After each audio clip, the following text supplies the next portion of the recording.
वे protein versus mass gainer. एक छोटा सा कंपैरेटिव एनालिसिस आज मैं आपके सामने रख रहा हूं, मुख्तलिफ ब्रांड्स के वे प्रोटीन्स का और मुख्तलिफ ब्रांड्स के मास गेनर्स का, जिसके एंड तक आपको एटलीस्ट इतना जरूर पता चल जाएगा कि कौन सी चीज आपने इस्तेमाल करनी है और कौन सी चीज आपने इस्तेमाल नहीं करनी। सो जितना इस वीडियो को आप देखेंगे, सो ट्रस्ट मी, उतना ही ज्यादा आप फायदे में रहेंगे।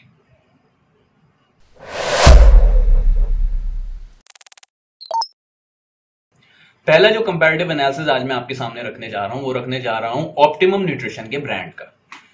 यानी ऑप्टिमम न्यूट्रिशन का वे प्रोटीन मैं पिक कर रहा हूं ऑन गोल्ड स्टैंडर्ड, जबकि ऑप्टिमम न्यूट्रिशन का जो मास गेनर है वो मैं पिक कर रहा हूं on serious mass banana flavour.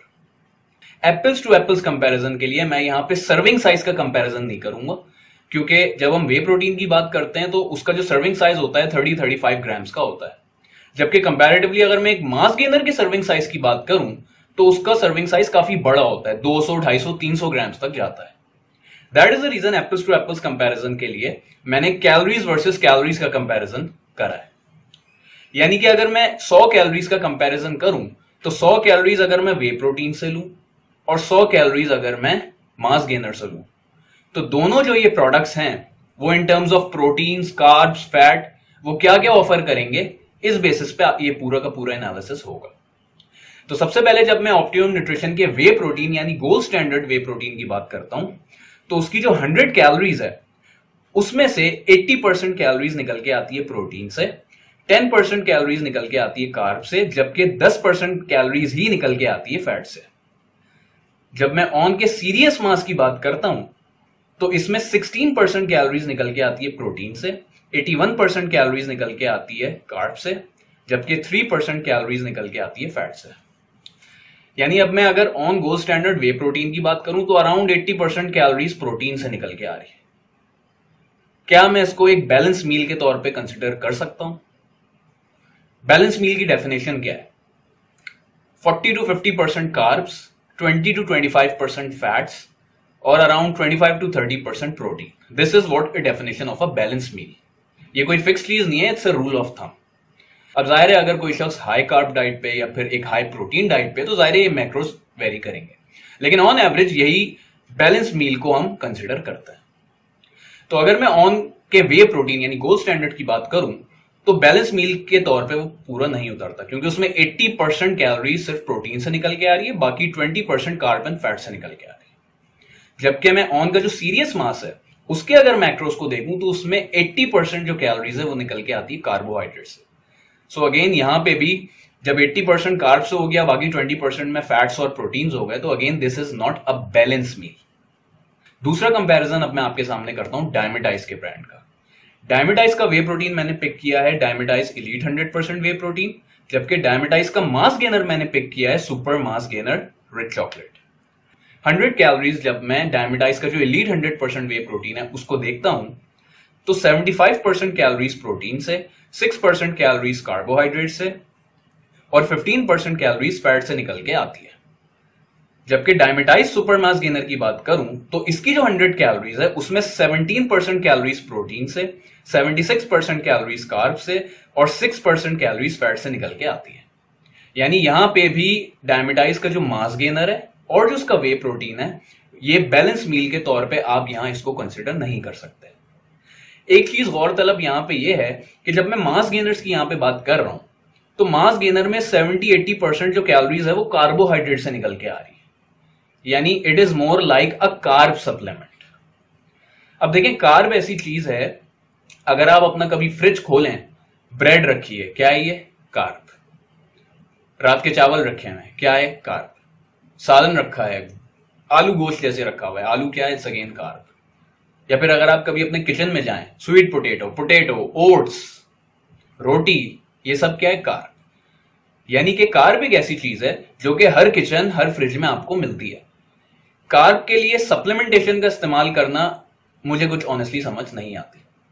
यही वजह है कि आज से चंद साल पहले ये जो सप्लीमेंट कंपनीज हैं, इनको काफी ज्यादा क्रिटिसाइज किया जाता था कि भाई आप ये जो मास गेनर के नाम से चीज निकाल रहे हो, इसमें 80-85% तो कार्बोहाइड्रेट है, जो कि हर घर के किचन या फ्रिज में आप लोगों को मिलता है।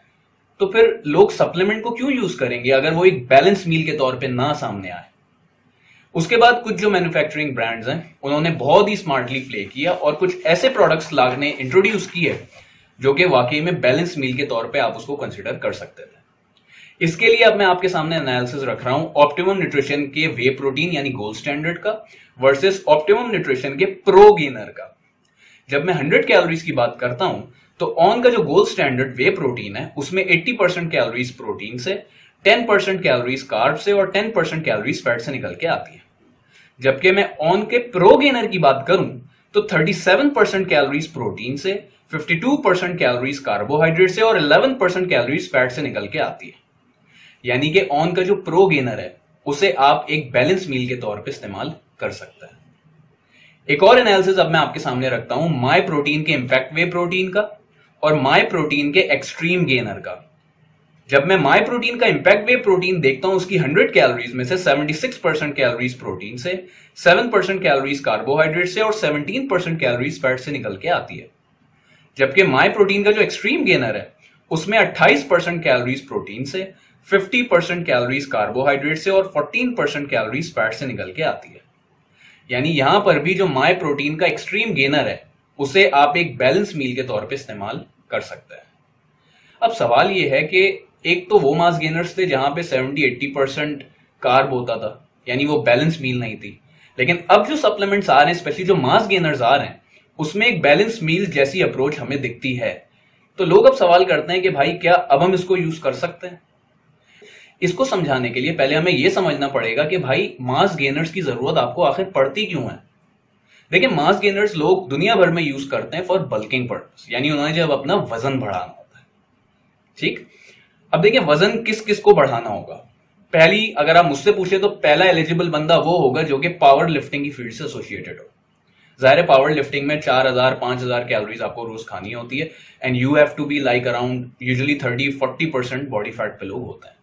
तो अगर एक पावर लिफ्टर 6000 कैलोरीज मिसाल के तौर पे खा रहा है और अगर वो लेट से 1000-2000 कैलोरीज मास गेनर से ले रहा है तो उसमें कोई प्रॉब्लम वाली बात नहीं है, उस पर सूट करेगा।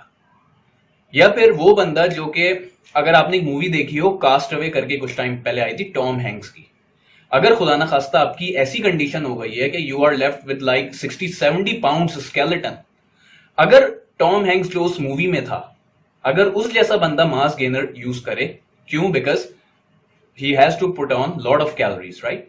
तो अगर वो यूज कर रहा है तो ठीक है, वहां पे भी ये चीज समझ आती है, ऑल्दो इट्स नॉट हेल्दी, लेकिन चले अगर वो बंदा यूज कर रहा है तो इट मेक्स सेंस। या फिर अगर एक बंदा है जिसने ये तय कर लिया कि भाई उसने एज अ फैट अपने आप को लाइफस्टाइल जीना है, वो यूज करे, तो अगेन फिर भी ये चीज समझ आती है कि आप मास गेनर यूज कर रहे हैं, यानी आप बल्किंग की तरफ जा रहे हैं।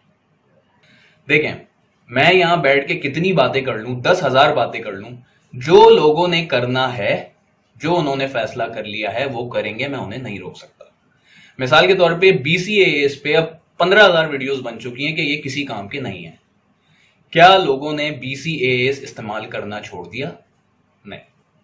इसी तरीके से एनाबॉलिक्स को कितना बुरा भला कहा जाता है। अगर मैं 10,000 यहां पे दलीलें दे दूं, 10,000 आपको रेफरेंस दे दूं, आपके हाथ पैर जोड़ लूं, नाक रगड़ लूं, अगर मैं आपको कन्विंस करूं एक ऐसे बंदे को जिसने एनाबॉलिक्स तय कर लिया है कि उसने लेने हैं, तो ऑनेस्टली मैं उसको कन्विंस नहीं कर पाऊंगा। अब अगर मेरे पास एक ऐसा बंदा आए जो कहे कि भाई या तो मैं मरूंगा या तो मैं एनाबॉलिक्स लूंगा, तो मैं उसको क्या सजेस्ट करूंगा? देखें, अब अगले ने तय कर लिया है कि या तो वो मरेगा या फिर वो एनाबॉलिक्स का इस्तेमाल करेगा, तो जाहिर है उसके लिए रेकमेंडेशन क्या होगी? मौत से बेहतर बीमारी। यानी उसको मैं कहूंगा कि भाई गो विद द लीस्ट और द मिनिमम रिस्क पॉसिबल। अब मिनिमम रिस्क कैसे होता है? देखें, एनाबॉलिक्स की जो डोजेजेस होती हैं वो मिनिमम टू मैक्सिमम होती है ना, जितना ज्यादा यूज करेंगे उतना मैक्सिमम, जितना कम यूज करेंगे उतना कम हेल्थ रिस्क। तो भाई ऐसे बंदे को मैं कहूंगा नहीं भाई तू मर मत, तू जितनी मिनिमम पॉसिबल डोजेज यूज कर सकता है तू वो कर ले। So this is the least you can do. अब आ जाए बल्किंग पे, यानी मास गेनर्स पे। बल्किंग के लिए ही लोग मास गेनर्स यूज करते हैं ना, डायरेक्ट कटिंग पे तो आप नहीं यूज करेंगे मास गेनर्स को। बल्क एंड कट पे एक सीरीज मैंने बनाई है, 2-3 वीडियोस हैं उसमें बकायदा रियल लाइफ से मैंने एग्जांपल्स ली हैं कि कितना आपका बॉडी फैट परसेंटेज हो, क्या आपका ऑक्यूपेशन है, उस बेसिस पे अगर आप बल्क करें, कट करें, सो एट द एंड आपको हासिल उसूल क्या होगा। ट्रस्ट मी, अगर आप वो सीरीज देखेंगे आपके काफी कॉन्सेप्ट्स वहां पे क्लियर होंगे। यानी अगर आप मुझसे पूछें, bulking is not at all a healthy thing. Bulking में सिर्फ और सिर्फ आप अनहेल्दी गोल की तरफ जाते हैं, क्योंकि आपका जो बॉडी फैट परसेंटेज है वो ऑलरेडी, यूजुअली लोगों का जो एवरेज बॉडी फैट परसेंटेज होता है वो अनहेल्दी होता है, 20 प्लस होता है। अगर वो बल्किंग यानी मास गेनर का इस्तेमाल करेंगे तो अगेन वो और बल्कियर होते जाएंगे और अनहेल्दी की तरफ जाएंगे। प्लस अगर आप कभी इंग्रेडिएंट सेक्शन देख लें इन मास गेनर्स का पूरा पैराग्राफ 15 लाइनें उसमें होती है। मिसाल के तौर पे जो 4 मास गेनर्स मैंने आपके सामने डिस्कस किए, उनमें जब मैं ऑप्टिमम न्यूट्रिशन सीरियस मैथ्स की बात करता हूं, उसका अगर आप लेवल देखें तो 37 इंग्रेडिएंट्स इसके अंदर मौजूद हैं। डायमेटाइज का जो सुपर मास गेनर है, इसके अंदर 24 इंग्रेडिएंट्स मौजूद हैं। ऑन का प्रो मास गेनर, जिसको हमने बैलेंस मील कहा है, इसके अंदर 50 इंग्रेडिएंट्स मौजूद हैं। जबकि माय प्रोटीन का जो एक्सट्रीम गेनर है, इसके अंदर 37 इंग्रेडिएंट्स मौजूद है। यानी कि 50 इंग्रेडिएंट्स एक डब्बे के अंदर मौजूद है। देखें, अगर मैं मैन्युफैक्चरर होके सोचूं ना, जितने number of ingredients, and mark my words, शायद आपको ये चीज कोई ना बताए, जितने नंबर ऑफ इंग्रेडिएंट्स आपके डब्बे पे मेंशन होंगे, इसका मतलब एज अ मैन्युफैक्चरर उतना ही फायदा मुझे है कि किसी भी एक इंग्रेडिएंट को मैं यूज या अब्यूज कर सकता हूं, and there is not a single person on the planet जो मुझे चैलेंज करेगा। मिसाल के तौर पे मैंने 50 इंग्रेडिएंट्स लिखे, अंदर मैंने लिख दिया प्रोटीन ब्लेंड। ब्लेंड में मैंने लिखा whey protein isolate, whey protein concentrate, soya protein, egg white powder, egg albumin, 1000 मैंने और लिख दिया। अब आप शायद उसमें एक्सपेक्ट कर रहे हो कि शायद उसने 100% वे प्रोटीन डाला हो या 50% वे प्रोटीन डाला हो। सर, अगर एक मैन्युफैक्चरर पूरा 100% भी उसमें एग व्हाइट या एग एल्बुमिन भी डाल देना, जो कि सबसे एक चीप प्रोटीन सोर्स है, आप उसको लीगली चैलेंज नहीं कर सकते। या फिर अगर उसने लिख दिया कार्ब ब्लेंड, उसने लिख दिया ओट्स, क्रश्ड ओट्स लिख दिया, या फिर उसने लिख दिया मेल्टोडेक्स्ट्रिन, सर अगर वो पूरा 100% उसमें मेल्टोडेक्स्ट्रिन भी डाल देना, आप उसको नहीं पकड़ सकते, आप उसको लीगली चैलेंज नहीं कर सकते। सो दिस इज हाउ, अगर आप कभी चोर बन के सोचें मैन्युफैक्चरर की तरह, सो ट्रस्ट मी, जितने नंबर ऑफ इंग्रेडिएंट्स हैं उतनी ही आसानी से वो आपके साथ खेल सकता है। And there is not a single manufacturing company जो आपको ये बताएगा कि भाई वो जो 50 इंग्रेडिएंट्स थे उसमें कितने इंग्रेडिएंट्स की कितनी डोजेजेस यूज हुई है। There is not going to be a single supplement company जो आपको इतनी ट्रांसपेरेंसी रखेगी। और जाहिर है इतने पैसे भी किसी मैन्युफैक्चरर के पास नहीं है कि अगर 50 इंग्रेडिएंट्स यूज कर रहा है तो 50 के अलग टेस्ट वो आपको करवा के देगा, ऐसा भी जाहिर है नहीं होता। प्लस 10,000 तरह के जो नाम है मुख्तलिफ किस्म के, जो कि वन वे और दी अदर शुगर है, वो भी इन इंग्रेडिएंट्स में टिका दिए जाते हैं। ये सारी बातें मैं आपको क्यों समझा रहा हूं, क्योंकि देखें, एक तो आपका गोल क्या है, बल्किंग, जिसके लिए आप मास गेनर यूज कर रहे हैं। मुझसे आप पूछे बल्किंग इज एन अनहेल्दी गोल, यानी आप जा रहे हैं किस तरफ, एक अनहेल्दी चीज की तरफ आपका गोल है। फिर आप on the top of that mass gainer use कर रहे हैं, so this is again unhealthy approach.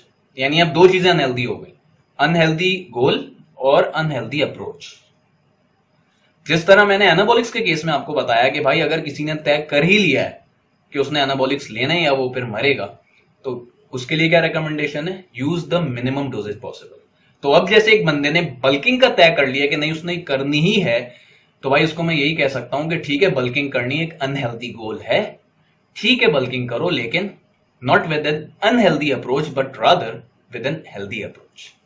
अब हेल्दी अप्रोच क्या होगी, आप एक ब्लेंडर लें, उसमें 1 स्कूप प्रोटीन पाउडर डालें, से उसमें 25 ग्राम्स प्रोटीन, 100 कैलोरीज, 3 बनानास उसमें डालें, 300 कैलोरीज, 2 टेबल स्पून आप उसमें पीनट बटर डालें, 200 कैलोरीज, 1 कप आप उसमें होल मिल्क, होल फैट जो मिल्क होता है वो डाल दें, अराउंड 150 कैलोरीज।